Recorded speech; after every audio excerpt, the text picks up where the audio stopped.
একদিকে পৃথিবীর সবচেয়ে বড় সমুদ্র সৈকত, অন্যদিকে উঁচু নিচু পাহাড়ের সারি, মাঝখানে মসৃণ পথ যেন মিশে গিয়েছে অজানাই।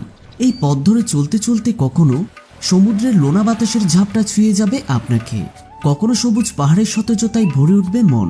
বলছিলাম কক্সবাজার টেকনাফ মেরিন ড্রাইভ রোডের কথা।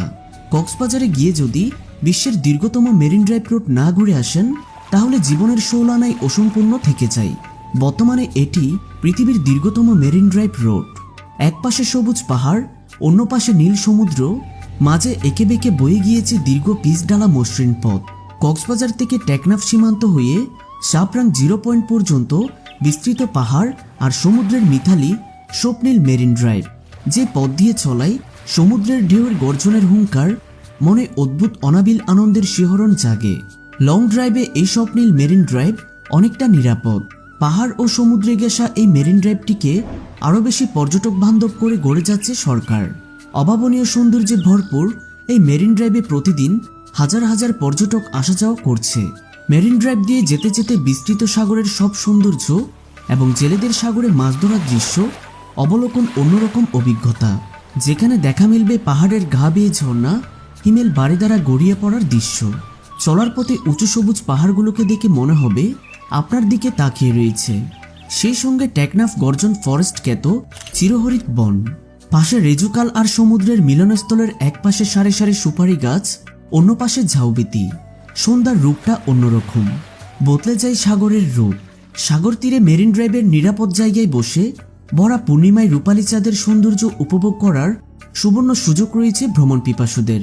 কলাতলি থেকে টেকনাফ সাবরাং অর্থনৈতিক জোন পর্যন্ত দীর্ঘ 80 কিলোমিটারের এই সড়কের রোমাঞ্চকর ভ্রমণ প্রকৃতিপ্রেমীদের আকর্ষণ করবে।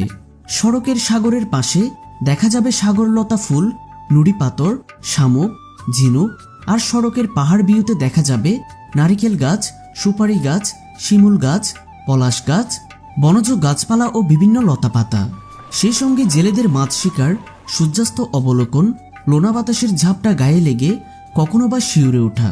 যানজট, কালো ধোঁয়া, ধুলো মলিন শহর, নগর জীবনে ইট পাথরের যন্ত্রণায় মুক্তির খোঁজে ছুটে চলা দেশ বিদেশের লাখো ভ্রমণপ্রিয় পর্যটকদের জন্য অনাবিল আনন্দ উজাড় করে দেবে কক্সবাজারের এই মেরিন ড্রাইভ রোড, যা সমুদ্র আর পাহাড়ের মিথালির মাঝে দাঁড়িয়ে পর্যটকদের এই ভ্রমণ হয়ে ওঠে রোমাঞ্চকর।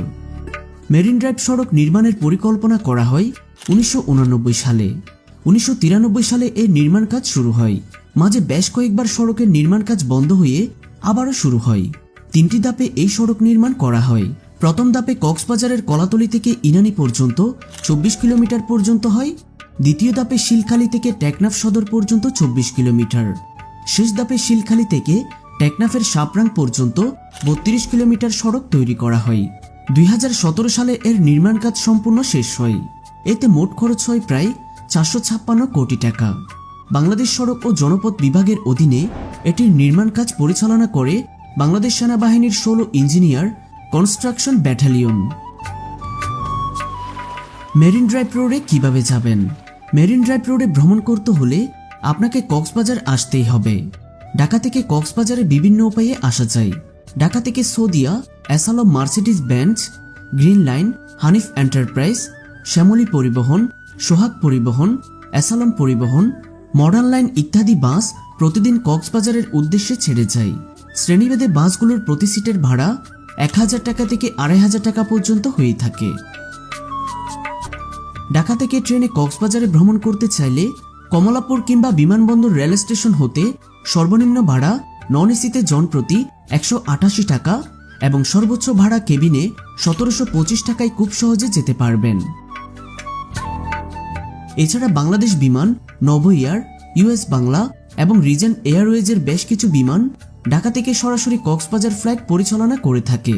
এছাড়া আকাশপথে চট্টগ্রামে এসে সড়কপথে উপরে উল্লিখিত উপায়ে কক্সবাজারে যেতে পারবেন। কক্সবাজার থেকে মেরিন ড্রাইভ রোডে কিভাবে যাবেন? সুগন্ধা পয়েন্টে মেরিন ড্রাইভ রোডে যাওয়ার জন্য খোলা জিপ, মাইক্রোবাস, সিএনজি ও অটো পাবেন। সিএনজি কিংবা অটোরিকশাতে করে মেরিন ড্রাইভ রোড ঘুরে আসতে অনেক বেশি সময় লাগবে আপনার। দিনে গিয়ে দিনে ফিরে আসার জন্য খোলা জিপ গাড়ি ভাড়া করুন। এখানে সিজনের উপর গাড়ি ভাড়া নির্ভর করে। অফ সিজনে গাড়ি রিজার্ভ করতে ৬,০০০ টাকা লাগতে পারে, আর সিজনে লাগবে প্রায় ৭,০০০ টাকার আশেপাশে। মেরিন ড্রাইভ রোড সম্পূর্ণ ঘুরে আসতে প্রায় 5 ঘন্টার মতো সময় লাগবে আপনার। যদি সম্পূর্ণ মেরিন ড্রাইভ রোড দেখতে চান তবে গাড়ি ঠিক করার সময় ড্রাইভারকে সেটা জানিয়ে রাখবেন। তা না হলে হয়তো আশেপাশের একটু জায়গা ঘুরিয়ে ফিরিয়ে নিয়ে আসবে আপনাকে।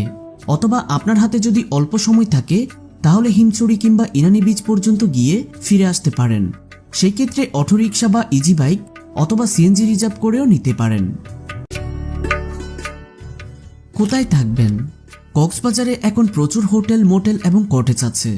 এদের মধ্যে Sayeman beach resort, mermaid beach resort, seagull, ocean paradise, long beach, Cox today, heritage, sea palace, coral reef, Nitol resort, Islandia, beach view, sea crown, uni resort, Urmi guest house, Ikra beach resort, অবিসার, media inn, Kallol, honeymoon resort, Nilima resort উল্লেখ্য। বিভিন্ন হোটেলের ভাড়া বিভিন্ন রকম, আপনার প্রয়োজন অনুসারে এখান থেকে বেছে নেবেন। সাধারণত অফ সিজনে অগ্রিম হোটেল বুকিং না দিলেও চলে, কিন্তু সিজনে অর্থাৎ ডিসেম্বর থেকে ফেব্রুয়ারি মাসে অগ্রিম বুকিং দিয়ে যাওয়াই ভালো, না হলে ঝামেলায় পড়তে পারেন। অফ সিজনে হোটেলের ভাড়া প্রায় অর্ধেকে নেমে আসে। সুযোগ থাকলে কক্সবাজারে নেমে কয়েকটি হোটেল দেখে একটু দরদাম করে নিতে পারেন। বিচ এবং মেন রোড থেকে হোটেল যত দূরে হবে হোটেলের ভাড়া ততই কমতে থাকবে। হোটেল খোঁজার ক্ষেত্রে রিক্সাওয়ালা বা সিএনজিওয়ালার পরামর্শ নিতে পারেন। তাদেরকে আপনার বাজেট আর চাহিদা বলে দিলেই তারাই আপনাকে ওই ধরনের হোটেলে নিয়ে যাবে। তবে সাধারণত এরা যেখানে কমিশন পাওয়া যাবে আপনাকে সেখানে নিয়ে যাবে। প্রয়োজনে হোটেলের ফেসবুক পেজ বা ওয়েবসাইট থেকে তথ্য সংগ্রহ করে নিতে পারেন।